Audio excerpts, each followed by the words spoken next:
Welcome Welcome to Modern Mind, Ancient Book, where we, together, explore one of the most important books in human history.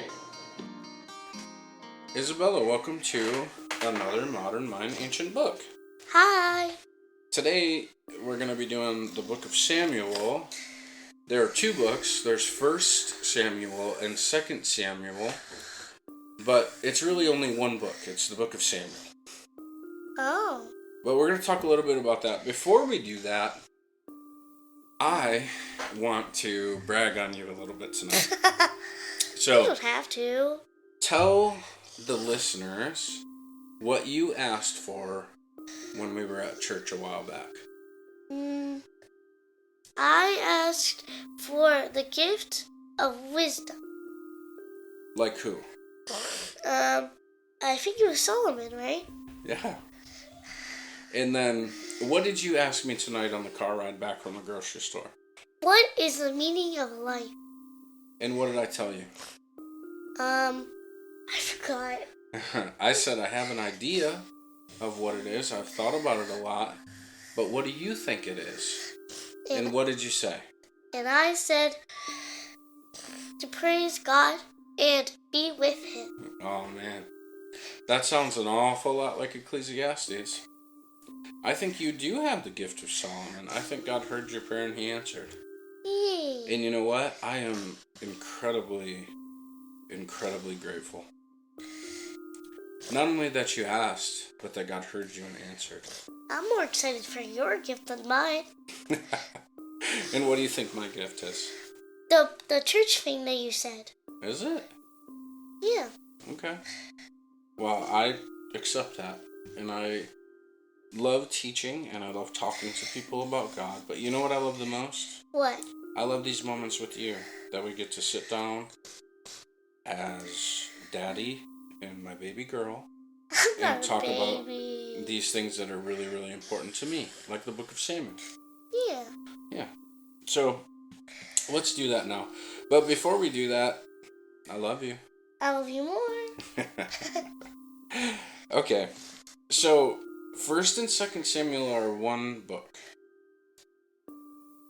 They're called Samuel. That's it.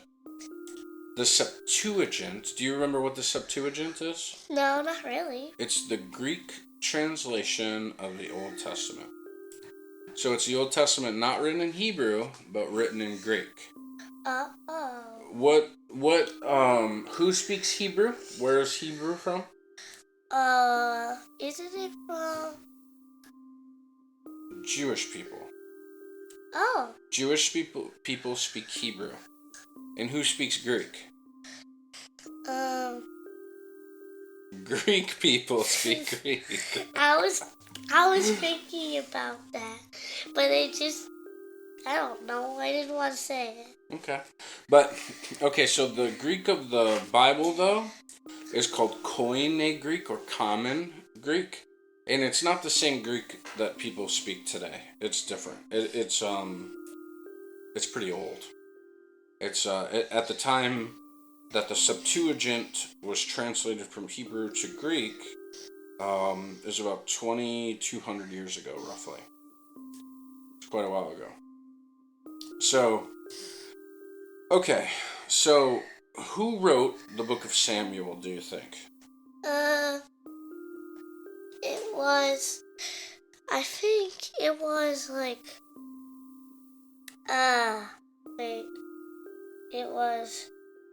who was the guy that I said who got the gift, remember? Oh no, it wasn't Solomon, because, so Samuel was around when King Saul was around, and when King David was around.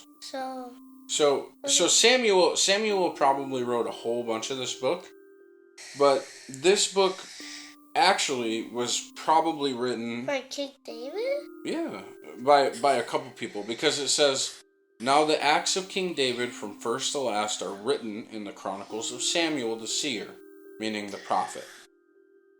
In the chronicles of his reign, his power, and the circumstances which came on him, and on Israel, and on the kingdoms of the land. So, the Greek title actually says the Book of Kingdoms, meaning it talks about Saul, David, Solomon, all that stuff, right?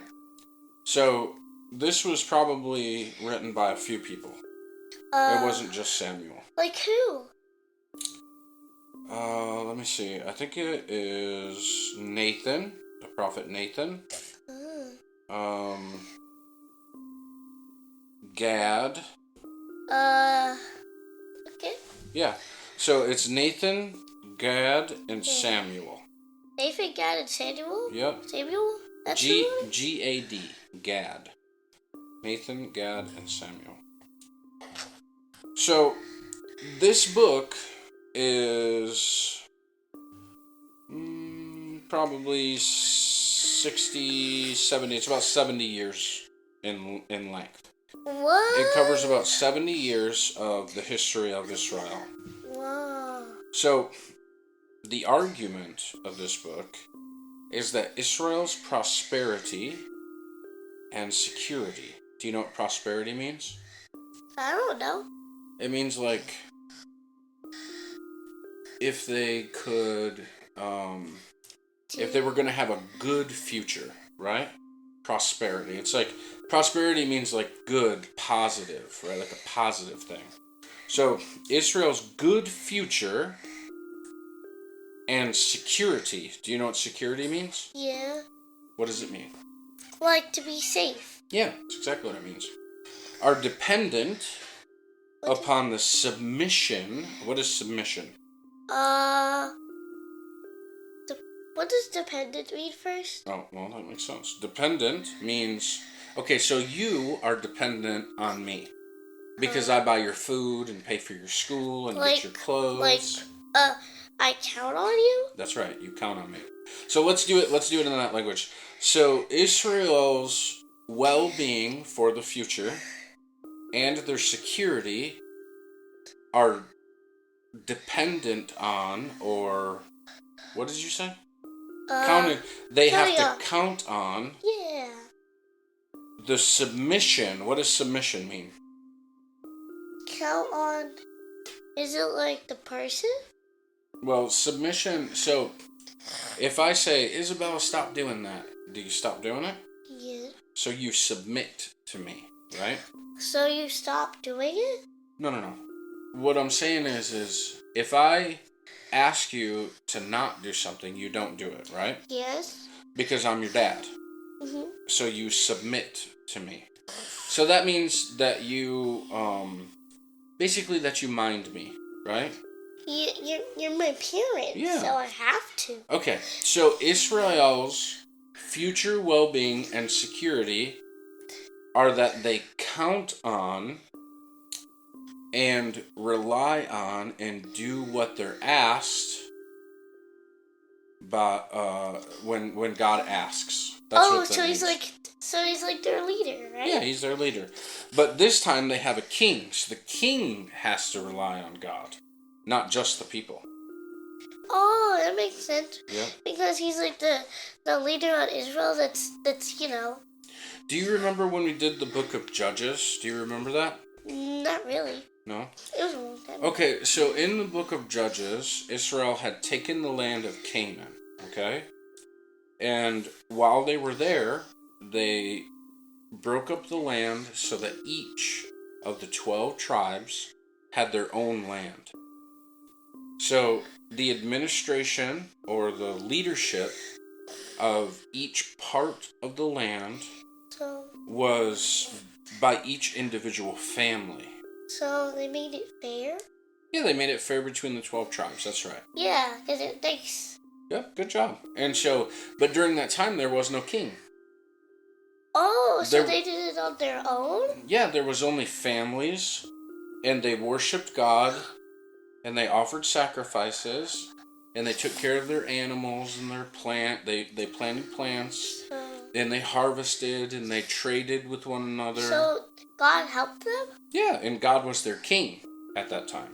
Yeah, there was a king. Yep, but God. Yeah. In the book of Samuel, the people asked for an earthly king. Ooh, They like one on Earth? Yeah, like a human. So, do you think he brought him? He did. He gave him Saul. Oh, he was the king. Saul was the king. So that's what happened. So in the book of Samuel, the people of Israel asked for a king, and they got a king. They got a person. And they picked a king. They picked a tall man, a strong man, a handsome man. So They picked a guy named Saul. So it was fair. They could pick the Well, king. it wasn't what God wanted. God wanted to keep being their king, and he wanted to raise up judges. So that's what the book of Judges is about. So this is what happened. When Israel had the land, and it was broken up by tribe, and then it was broken up by families, and there were priests in each area, then sometimes something bad might happen, right? Like maybe like a neighbor would come and try to take land from them or kill a bunch of people. Just do really horrible things. Because that's what happens. People do that. Remember, we were talking about that in the car a little bit ago, remember? Evil people? Evil people, that's right. Remember, you asked me if there was a war, what would happen, and I told you I would have to go fight because that's what men do. But I don't want to, that I want to stay with you and Mama, but that sometimes good men have to destroy evil men. Well, in the Bible, that's true too. They had the book of Judges, where actually there was girl judges too. There was Deborah. Yeah, she was strong.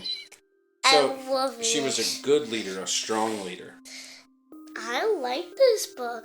Yeah, it's pretty cool. So they had the book of Judges. So each area would have somebody rise up who was led by God, who was wise, who was strong in the spirit, and who heard God's voice, and they would go and they would wage war against evil people, and they would cast off the oppression of evil people, and then the people would just go back to their daily lives, where their families were again back on their farms, paying attention to the sun, the moon, and the stars, worshiping God, offering sacrifices, going for the feasts, enjoying Sabbaths. Have you been enjoying doing Friday night dinners with us? Yeah, that's fine. I like the food. Yeah, I've actually really enjoyed that too. I'm glad we started doing it. I never really did that often over the last 16 or so years. What? So, is there more, or is this the last one? Podcasts? No, I'm talking about the Like the holidays that we've been doing? Yeah. No, okay, so we're in the fall holidays right now. We have actually one more holiday left to celebrate, and I think we're gonna actually build a sukkah. What's a sukkah? I'm gonna show you. So, but let's go back. Let's go back to the book, okay? Okay. Okay. So there were the judges, and during the time of the judges, God was king. In the book of Samuel, the people asked for a king, and so they asked for a big, tall, strong man, because they wanted to be like the nations around them. And God did give them a king. He gave them one of their own, a man named Saul. But God wasn't super happy about it, and neither was Samuel, because the people didn't need a king. They needed to be obedient to God. Yeah, they needed God to be their king. That's right. It was better. And so for our house, I'm not the ruler of our house. You know who's the ruler of our house? God? Jesus. King Jesus. He's the ruler of the world. We say, remember, the prayers that we do when we say our Father and our King? Right? Avinu Malkeinu, our Father and our King. So that's who God is. He's our Father, and He's our King, and He's our friend.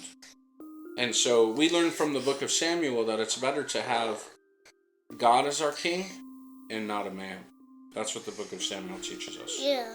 So the key verse in 1 Samuel says this: only fear the Lord and serve Him in truth with all your heart. What does that mean? What did we just talk about fear? Only fear the Lord and serve Him in truth with all your heart. What? spider. Oh, that's okay. The spider can be there. Let's get back to the podcast. Only fear the Lord and serve him in truth with all your heart. What does that mean? So fear. Fear. So. Is that negative? Is it negative? Is it bad to fear something? I don't. Sometimes. It can be, right? Yeah. Is it a bad thing to fear God? No. Remember we just talked like when we were talking about that gift of wisdom? Yeah, I got it. Remember I took you to Ecclesiastes and I showed you the key verse of Ecclesiastes? Yeah. And Solomon said, fear God. Yeah. And what did I tell you that meant? I don't. Well, I'll tell you again. Just say you don't know. It's okay. I got to teach you over and over and over again. That's my job. Yeah. And I want to do it. Yeah. So, fear God means this. Remember who he is, that he's the creator of all things, and praise him, and worship him, and give him his rightful place in your life as the king. That's what it means. Oh. Remember what you said? Worship God and be with him? That's what it is. Fearing God is worship. Hey! It's not negative. It's a positive thing. It's not like It's like the positive thing of fear. Yeah, it's the better version, right? Yeah. Now, this is the second part. For consider what great things he has done for you. What great things did God do for Israel that you can remember? He saved them from Egypt. That's right. He took them to the sea, and the water was before them, and who was behind them? Behind them was the Pharaohs. Pharaoh. And then with his army. And then yeah. What was Pharaoh going to do to Israel? Bring them back. He was going to kill them all. And then God chose. I think it was. Who was the guy again? Moses. And then he said, for you to put his arms out with the staff, and then the waters. And then the waters opened, right? And then they walked across, and then while the pharaohs were Pharaoh went into the water. And then while they were walking, God sent for him to do it again, and then the waters closed. Yep. So isn't that cool? You want to hear something really cool about the Bible? Yeah. So there's these repeating stories in there. Well, there's repeating meaning. So when you meet Moses in Exodus, why is he called Moses? He's taken up from out of the water. Oh yeah, because a woman accidentally got his baby into the water, and then she didn't accidentally. She had to. She put him in the water. Oh, okay. Yeah. Look, she put him in the water in a thing that was covered in pitch, like the ark, Noah's Ark. Yeah, can I say the next part? Yeah. And then he went all the way over to the Pharaoh, and then mother, I think it was a girl Pharaoh, picked him up. The Pharaoh's daughter. Oh. Yep. So listen to this. Pharaoh was killing Jewish young boys. And so his mother put him in the water, and then the Pharaoh's daughter drew him up out of the water and saved him, right? And then he took the people to the edge of the water, and Pharaoh was chasing after the people, but God put them in the water and then drew them up out of the water and saved them. It's two stories, same result. Wait, did it? And there's a third story, though. The third story is Noah's Ark, where the people of God, the righteous people, were put into the water, but then taken out of the water. Yeah, but did it? Go ahead. You know the part where they got saved from Pharaoh? I remember the part where how they got saved from Pharaoh. Okay, tell me. It was the pledges, I think. Keep going. I think they were called that. You have to explain it. And then one of them was like frogs everywhere. Oh, the plagues. The plagues. The plagues. And then another one was all the waters turned into blood. Yeah. Yeah. Yeah, because you know why? Because God is in control of the water. Yeah, and he loves his people, so he wants to save. And he loves his people. So he wants to take them from slavery. Yeah, he wants to take them away from Pharaoh. And out of sin. Yeah. And into the new world. Yeah. And that's what Sukkot, which is tabernacles, which is the sukkah, which is what we're getting ready to do soon. So, okay, so remember the great things he's done, and this is the last part of the key verse.